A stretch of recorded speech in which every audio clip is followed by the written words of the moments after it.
Hi friends, please subscribe to Amravati Media and press the bell icon for more latest updates. YCP కోసం మళ్లీ రంగంలోకి I-PAC team. I-PAC దేశంలో పేరున్న political consultancy team.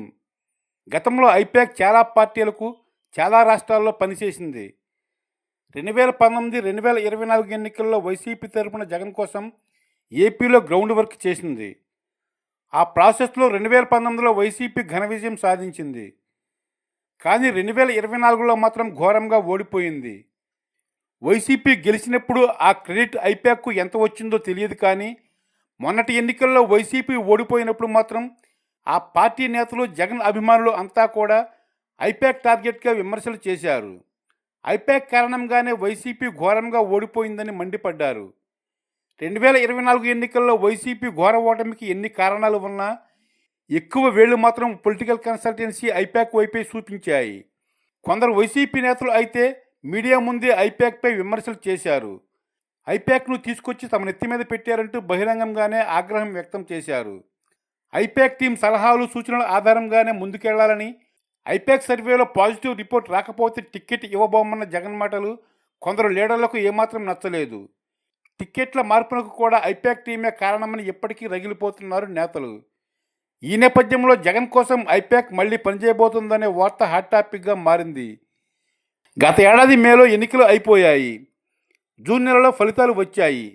YCP ఓడిపోయిన తర్వాత I-PAC team silent అయ్యింది.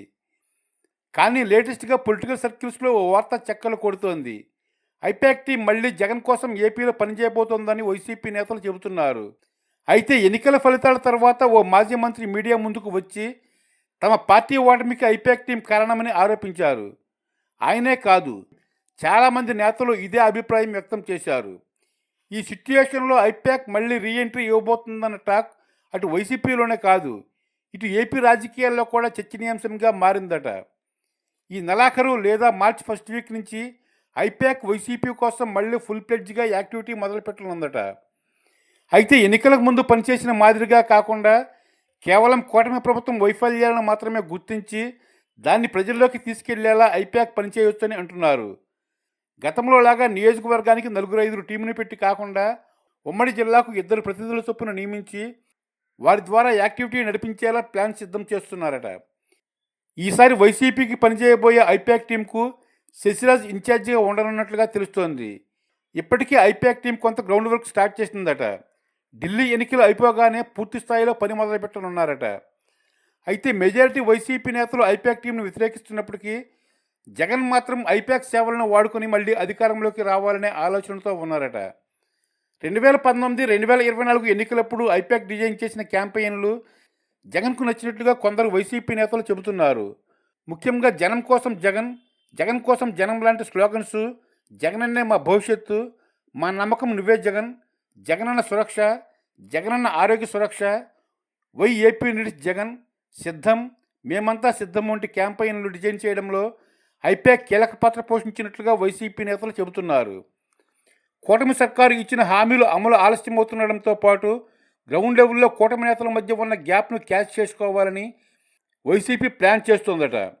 పార్టీని వీడిన దూరంగా ఉంటున్న నేతల నియోజకవర్గాల్లో ఎవరిని ఇన్ఛార్జీలుగా నియమిస్తే బాగుంటుందో కూడా ఐపాక్ టీం ద్వారా ఫీడ్బ్యాక్ తీసుకోనున్నారట. వైసీపీ ఇంకా డ్యామేజ్ కాకుండా కూటమి మీద వ్యతిరేకత క్రియేట్ చేసేలా ఐపాక్ టీంను మళ్లీ రంగంలోకి దింపి క్షేత్రస్థాయిలో పరిస్థితులను తెలుసుకోవాలని జగన్ భావిస్తున్నారట. అదే సమయంలో కూటమి ప్రభుత్వ వైఫల్యాలపై క్యాంపెయిన్లు రన్ చేయాలంటే పొలిటికల్ కన్సల్టెన్సీ సపోర్ట్ కావాలని జగన్ ఆలోచిస్తున్నట్లుగా తెలుస్తోంది. 2024లో ఎన్నికల పోలింగ్ ముగిశాక విజయవాడలోని ఐపాక్ ఆఫీస్కి వెళ్లి టీంతో ముచ్చటించారు జగన్. వైసీపీనే తిరిగి అధికారంలోకి వస్తుందని ధీమా వ్యక్తం చేశారు. అంతేకాదు, ఎన్నికల్లో గెలుపునకు ఐపాక్ ఉపయోగపడలేదన్న టాక్ను కూడా జగన్ కొట్టిపారేశారు. అంటే ఐపాక్ టీం మీద జగన్ ఎంత నమ్మకం పెట్టుకున్నారో అర్థం చేసుకోవచ్చు. అయితే కొంతమంది వైసీపీ నేతలు మాత్రం ఐపాక్ నుంచి బయటపడకపోతే కష్టమని తేల్చి చెబుతున్నారు. జగన్ నమ్మకమే తిరిగి నిలబెడుతుందా, లేక ఐపాక్ని వ్యతిరేకిస్తున్న నేతల మాట నిజం కాబోతుందా అనేది వేచి చూడాల్సిందే.